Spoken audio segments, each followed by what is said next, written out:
ভালো করে শুনবেন। আল্লাহর নবী বিশ্ব নবী জনাবে মুহাম্মদুর রাসূলুল্লাহ সাল্লাল্লাহু আলাইহি ওয়াসাল্লাম যেদিন দুনিয়া থেকে চলে যাবেন,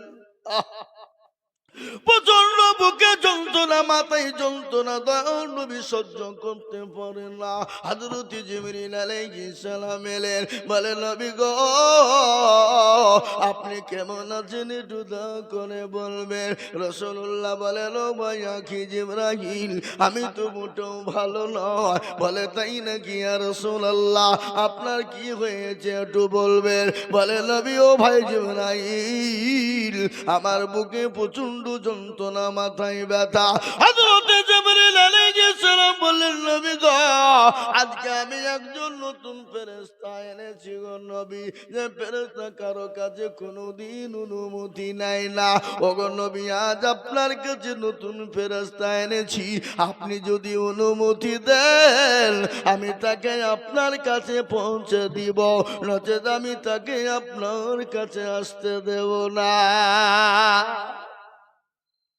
রাসূলুল্লাহ বললেন, ও জিবরাইল আমি যদি তাকে ফিরে যেতে বলি, বলে ইয়া রাসূলুল্লাহ আপনি যদি ফিরে যেতে বলেন সঙ্গে সঙ্গে চলে যাবে, কিন্তু নবী গো আপনার সঙ্গে দেখা করতে চায়। রাসূলুল্লাহ বললেন, ভাই জিবরাইল আজরাইলকে আমার কাছে পৌঁছে দাও। হযরত আজরাইল আলাইহিস সালাম নবীকে গিয়ে সালাম দিলেন। রাসূলুল্লাহ সালামের উত্তর দিলেন, বলে ইয়া রাসূলুল্লাহ নবী গো আপনি কেমন আছেন। বলে আমি তো ভালো নই। আজরাইল বলো কি খবর এনেছো। বলে ইয়া রাসূলুল্লাহ আপনার যতদিন মন চাইবে আপনি দুনিয়া জমিনে থাকুন গো নবী, কেউ আপনাকে বাধা দেবে না, কিন্তু ইয়া রাসূলুল্লাহ আপনি যদি যেতে চান বড়ই ভালো হবে। বলে কেন, কিরকম ভালো হবে। বলে আমার আল্লাহ নবী গো আপনার দিদারে মশগুল হয়ে আছে, আপনার দিদারে পাগল হয়ে আছে। জোরে বলুন সুবহানাল্লাহ। বিশ্ব নবীর জানটা কবজ করার অনুমতি হয়ে গেল। রাসূলুল্লাহ বললেন, আজরাইল আমার জানটা কবজ করে নাও। নবীর জানটা যখন কবজ করার জন্য বুকের উপর হাতখানা আজরাইল দিয়ে দিল, রাসূলুল্লাহর দুই চোখের কোণ দিয়ে গড় গড় করে পানি ঝরে যায়। বলে আজরাইল গো আমি নবী আমার বুকের উপর যখন তুমি হাতটা দিলে মনে হলো উহুদ পাহাড়টা আমার বুকের উপর বসে গেল। ওগো আজরাইল একটু বলো আমি নবী আমার যদি এত কষ্ট হয় আমার উম্মতির কি কষ্ট হবে। আজরাইল বলে ইয়া রাসূলুল্লাহ ওগো নবী আপনি শুনে নিন, ছোট বাচ্চাগুলা যেমন মায়ের স্তনে দুধ খেতে খেতে খেতে খেতে খেতে ঘুমিয়ে যায়, যেমনি টের পাই না ওগো নবী যারা আপনার নামাজি বান্দা হবে, ওগো নবী যারা নামাজি উম্মত হবে, যারা আল্লাহর হুকুম নামাজ আদায় করবে, আমার আল্লাহ তাদের মৃত্যুকালে কোন রকম যন্ত্রণা পাবে না। পিঁপড়ে কামড়ালে যতটুকুন যন্ত্রণা হবে অতটুকুন যন্ত্রণা আপনার মুমিন উম্মতরা পাবে। সুবহানাল্লাহ বলবেন না? এ মুসলমান, এ হলো নামাজীদের কাজ। নামাজ বড় দায়িত্ব জিনিস, নামাজ বড় দামি জিনিস, দামি জিনিস। আজকে এই নামাজকে কায়েম করতে গিয়ে নবী আমার মার খেলেন তাইফের ময়দানে। খাই নাই? জোরা বল, খেয়েছে না খাই নাই? বদরের প্রান্তে মার গেলেন, তিনি তো মাসুম, তিনি তো বেগুনাহ। আমার নবী নামাজকে কায়েম করতে গিয়ে তাইফের ময়দানে কাফের বেঈমানেরা আমার নবীর উপর অকাট্য অত্যাচার করলো, আমার নবীর উপর প্রসবে অত্যাচার করলো, আমার নবীর উপর ইস্তিগফার চালিয়ে দিল। আল্লাহ বলেন, ও নবী গো আপনাকে মক্কা জমিনে থাকতে হবে না। ওগো রাসূল আপনি মক্কা ছেড়ে মদিনার পথে চলে যান। বিশ্বনবী মক্কা ছেড়ে মদিনার পথে রওনা দেন। ইতিমধ্যে অনেক ঝামেলা বদল আছে না। আজ নবী গো আমার বানায়া বাজার হিজরত করে চলেন মদিনায়। আজ নবী গো আমার গড়ায়া বাজার শুয়ে আছে সোনার মদিনায়। আব্দুল্লাহর পৃষ্ঠ হতে মায়া মিনুর শিখে মেতে জন্ম নিলেন নবী মক্কাতে। আজ নবী গো আমার ঘোড়ায়া বাজার হিজরত করে চলেন মদিনায়। আজ নবী গো আমার বানায়া বাজার শুয়ে আছে সোনার মদিনায়। নবী বলে হযরত আলী আছে বিছানা খালি।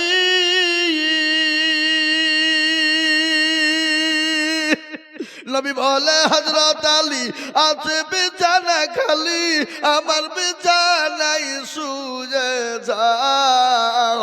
আজ নবী গো আমার ঘোড়ায়া বাজার হিজরত করে চলেন মদিনায়।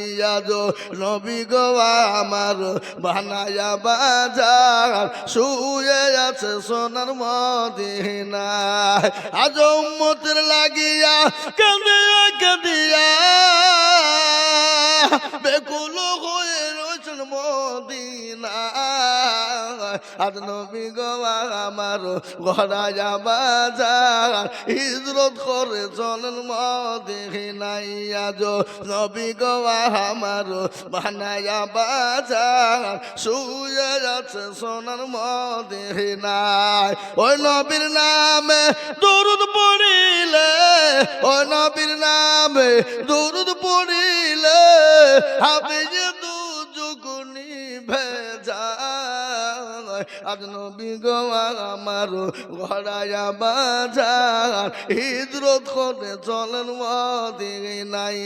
আজ নবী গো আমার বানায়া বাজার শুয়ে আছে সোনার মদিনায়।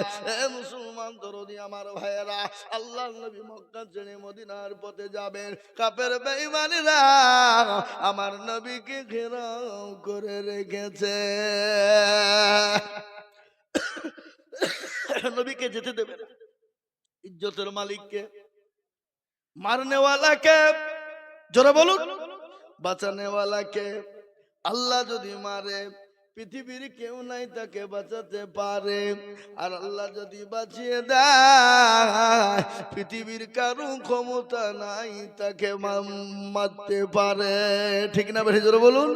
কোরআন খুললেই পাবেন কুলিল্লাহুম্মা মালিকাল মুলকি তুতিল মুলকা মান তাশা ওয়া তানজিবুল মুলকা মিম্মান তাশা ওয়া তুইজ্জু মান তাশা ওয়া তুজিল্লু মান তাশা বিয়াদিকাল খায়র ইন্নাকা আলা কুল্লি শাইইন কাদির। কোরআন তার প্রমাণ দিলেন, কোরআন তার প্রমাণ দিয়ে বললেন, কবিও বর্ণনা করে বলেছেন, রাজ্য মানো সিংহাসন সবই করি দান, সাহান সাহি কেড়ে নিয়ে ফকির বানান, বাচ্চাকে ফকির করে এ বুরকে করে দান। আর ভাঙা গড়ার পৃথিবীতে এই তো তার কাম, কত হাজারো টাকা কত জনে লয়, সারাদিন কেটে কেউ বানাখারে রয়, কেউ বা 1000 টাকা পাইবি না মাগিনাতে, আর কেউ বা ঘোড়ার গাছ কাটে পেটে ভাতে। এ দরদি মুসলমান, বিশ্ব নবীকে বেরিয়ে দিবে, যেতে দিবে না। আর আল্লাহ বলেন, নবী আপনি ঘাবড়ে যাবেন না। ওগো রাসূলুল্লাহ, নবী গো আপনি এক মুঠো বালু তুলুন। বালু বুঝেন না? এই আপনারা বালু বুঝেন না? ঘর করেন কি দিয়ে? বালি দিয়ে। ওগো নবী আপনি এক মুঠো বালি তুলুন। রাসূল গো বালি তুলে আপনি তাশাহুদ পড়ে কাফেরদের মাথাতে আপনি ছিটিয়ে দিবেন। ওগো নবী তাদের চোখগুলো বন্ধ হয়ে যাবে আর আপনি তাদের কাদের পাজর দিয়ে চলে যাবেন গো নবী। আল্লাহ কোরআনে বললেন ওয়া মা রামাইতা ইয রামাইতা ওয়ালাকিন্নাল্লাহ রামা। নবী গো আপনি পানিটা নিক্ষেপ করে দিলেন আর আমি কাফেরদের চোখ দুটো বন্ধ করে দিলাম গো রাসূলুল্লাহ। আপনি কোনো টেনশন করবেন না ওগো নবী। আপনি মক্কা ছেড়ে মদিনার পথে রওনা দেন গো রাসূল। রাসূলুল্লাহ মক্কা ছেড়ে মদিনার পথে যাবে, এদিকে আবু বকরের কাছে গিয়ে বলেন আবু বকর। কি সাহাবা, চিন্তা করেন নবীকে কতটা মহব্বত করে ভালোবাসে। হযরত আবু বকর বললেন লাব্বাইক সাদিক ইয়া রাসূলুল্লাহ। নবী বলেন আবু বকর রে তুমি কি ঘুমাও নাই? বলে ইয়া রাসূলুল্লাহ আপনার পায়ের তলে আমার জীবনটা কুরবানি হয়ে যাক। নবী গো আমি আপনাকে আমার নিজের জীবনের থেকেও বেশি ভালোবাসি। ওগো মায়ার নবী, দয়ার নবী, মায়ার রাসূল। গজল আছে আছে না? আল্লাহর নবী মায়ার নবী গো আপনি নবী আমার জীবনের জীবন। আল্লাহর নবী মায়া নবী গো আপনি নবী আমার জীবনের জীবন। আপনি আমার জীবন সাথী, অন্ধকার খবরের বাতি। আপনি হইলেন নিরুদুনিয়ার ধন। আল্লাহর নবী মায়া নবী গো আপনি নবী আমার জীবনের জীবন। আপনি রাহমাতাল লিল আলামিন, আপনি উম্মতের জামিন। আপনি হইলেন গুনাহগার উম্মতের আপনজন। আল্লাহর নবী মায়া নবী গো আপনি নবী আমার জীবনের জীবন। দেখিয়া আপনার মজেজা ভাগ্যবতী হলেন খাদিজা। সৌপা দিলেন জীবন যৌবন। অজমালো জানো যাচ্ছিল আপনাকে সোফা দিল, আপনাকে বানাইল আপনজন। আল্লাহর নবী মায়া নবী গো আপনি নবী আমার জীবনের জীবন। আল্লাহ নবী হযরত আবু বকরকে ডাকলেন। আবু বকর বলেন লাব্বাইক সাদিক ইয়া রাসূলুল্লাহ। রাসূল বলেন আবু বকর তুমি কি ঘুমাও না? ইয়া রাসূলুল্লাহ আল্লাহর কসম করে বলি যার কবজায় আমার জীবন গো নবী, আপনি যেদিন থেকে বলেছেন আবু বকর তুমি রেডি দেখো, আল্লাহর কসম আমি সেদিন থেকে একটা মিনিটের জন্য আমি বিছানাতে ঘুমাই নাই গো নবী। কখন এসে নবী ডাকবে, হয়তো আমি ঘুমিয়ে যাব, চেতন পাবো না, ডাকবে রসুল কষ্ট পাবে। নবী গো আমি ততদিন ধরে এই জায়গায় দাঁড়িয়ে রয়েছি, আমার রাসূলুল্লাহ কখন এসে আমাকে ডাক দিবে। আল্লাহ নবীকে নিজের জীবনের থেকে বেশি ভালোবাসতেন সাহাবারা। হাদিসের মধ্যে নবীজি বলেছেন রে বাবা আল্লাহি আল্লাহি আল্লাহি আল্লাহি লা ইউমিনু আহাদুকুম হাত্তা আকুনা আহাব্বা ইলাইহি মিন ওয়ালিদিহি ওয়া ওয়ালাদিহি ওয়ান নাসি আজমাইন। দিন। আল্লাহ নবী বলেছেন আল্লাহর কসম, আল্লাহর কসম, আল্লাহর কসম, অতক্ষণ পর্যন্ত সে মুমিন হবে না, অতক্ষণ পর্যন্ত পরহেজগার হবে না, অতক্ষণ পর্যন্ত দিনদার হবে না, অতক্ষণ পর্যন্ত মুত্তাকিন হবে না, অতক্ষণ পর্যন্ত আল্লাহ ওয়ালা হবে না, যতক্ষণ পর্যন্ত নিজের জীবনের থেকে আল্লাহ তার রাসূলকে না ভালোবাসবে। আজ আমরা বলবো আমরা ইনশাআল্লাহ হুজুর গো যতদিন পৃথিবীর জমিনে থাকবো আল্লাহ তার রাসূলকে নিজের জীবনের থেকে বেশি ভালোবাসবো। একবার হাতটা উঁচু করে দিয়ে আমার আল্লাহকে দেখিয়ে দিয়ে বলুন ইনশাআল্লাহ। অনেকে তুলল না, ওরা বুঝতে পারেনি, আর না ইচ্ছে করে তুলেনি আল্লাহ জানে। এপাই মদর উপরে যে তুললো সে জিতলো, আর যে তুললো না কি বলেন আপনারা হেরে গেল। যারা তুলে দিল তারা জিতে গেল, আর যারা তুললো না তারা হেরে গেল। ওরা মনে করছে মৌলবি দেখতে পাবে না, কিন্তু না রে বাবা না, যেটা কেউ দেখে না সেটা দেখেন কে, জোরে বলুন। কিন্তু মদনপুরের লোক তো চালাক,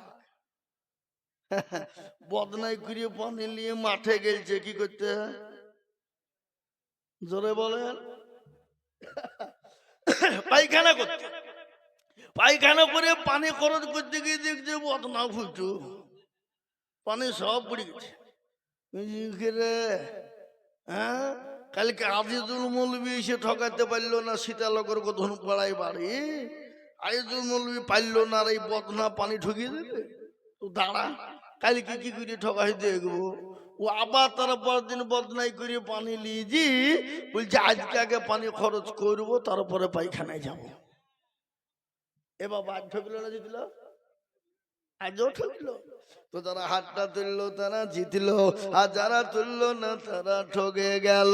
ওরা মনে করছে আজুল মৌলবি দেখতে পাবে না, কিন্তু শুনেলেন বাবা, যেটা কেউ দেখে না সেটা দেখেন কেউ, যেটা কেউ জানে না সেটা জানে কে, যেটা কেউ বুঝে না সেটা বুঝে কে। কবি বলে সবাই বলে আমি ভালো আমি জানি কি, আমার মনের গোপন খবর জানে আল্লাহ জি। আলোতে আধারে নিরজনেতে কথা কি করেছ তুমি সব জানেছ, তাহারি চোখে থেকে যাবে না বাকি, আমি জানি কি। এ বাবা সকলকে ফাঁকি দেওয়া যাবে, আল্লাহকে ফাঁকি দেওয়া যাবে না। তাই আমি বলবো বাপ, ওই দয়ার নবী মায়ার নবীকে কেউ যদি গালি দেয়, দয়ার নবী মায়ার নবীকে কেউ যদি আপনার কুরুচিকর মন্তব্য করে, দয়ার নবী মায়ার নবীকে নিয়ে যদি কেউ কটূক্তি করে, আমরা এক বিন্দু রক্ত থাকতেও ছেড়ে দেব না। আর একবার হাতটা উঁচু করে দিয়ে বলুন ইনশাআল্লাহ। আল্লাহর কোরআন তার প্রমাণ করে দিয়ে বললে, আল্লাহ কোরআনে বললে, আল্লাহ কোরআনে সুন্দর করে দিয়ে বলেছে বাবা, কাল কিয়ামতের দিন আপনার আমার জবানে তালা মেরে দিবে, জবানে তালা মেরে দিয়ে হাতকে জিজ্ঞাসা করে বলবে, কোরআন তার প্রমাণ করে দিয়ে চালিয়া ওমান খুতিবু আলা আফওয়াইহিম ওয়া তুকাল্লিমুনা গায়দিহিম ওয়া তাশহাদু আরজুলুহুম বিমা কানু ইয়াকসিবুন। কিয়ামতের দিন জবানে তালা মেরে দেবে রে বাবা, হাতকে কোন কাজে ব্যয় করেছিল, হাত বলবে আল্লাহ। ওই মুমিন মুখে বলে, ওই গ্রামটার নাম কি গো, মদনপুর গ্রামে জালসাই বক্তা জিজুল বলেছিল, নবীর প্রেমিক কারা, আল্লাহর প্রেমিক বান্দা কারা, হাতটা তুলো তারা। এই হাতটা তোলার কারণে জাহান্নামটা হারাম করে দেবে, কবরের আযাবটা মাফ হয়ে যাবে। আর ওই কবর বড় কঠিন, দিন ওই কবরে অনেকের জন্ম দুঃখিনী মা চলে গেছে, অনেকের বাপ চলে গেছে, অনেকের ছেলে মেয়ে ভাই বিরাদার চলে গেছে। আমরাও কবে চলে যাব? এ বাবা যাচ্ছি কাল নাই, কখন আছি কখন না। এখন মসজিদের মাইকে এলান হয়ে যেতে পারে, পারে না? চোখের পলকে তুমি হতে পারো লাখ, চিরতরে হবে বিদায় তোমারই নিঃশ্বাস, হবে না? চোখের পলকে তুমি হতে পারো লাখ, চিরতরে হবে বিদায় তোমারই নিঃশ্বাস। হবে লাল তোমারই নাম, হবে লাল তোমারই নাম মসজিদের মাইকে। বাড়িওয়ালা নাই রে বাড়ি নাই রে দুনিয়াতে, বাড়িওয়ালা নাই রে বাড়ি নাই রে দুনিয়াতে।